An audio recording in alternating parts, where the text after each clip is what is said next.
Assalomu alaykum aziz do'stlar, musofirdagi aka-ukalar. Bugun darvozamiz o'z joyiga olib kelib o'rnatildi.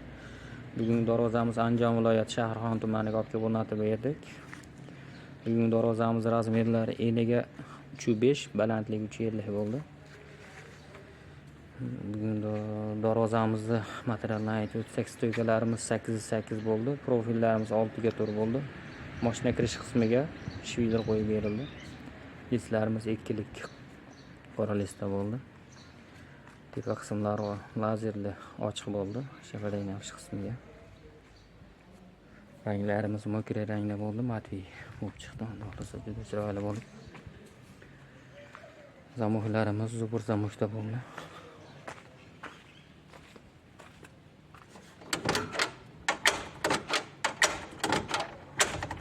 Xulosa juda chiroyli chiqdi.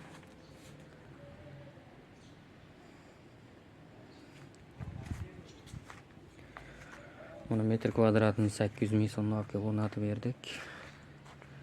Agar shunday darvozalar kerak bo'lsa, ekrandan bilan telefon qilaverasizlar. O'zbekiston bo'ylab dostavkamiz bor. Sog' bo'lasizlar, salomat bo'lasizlar.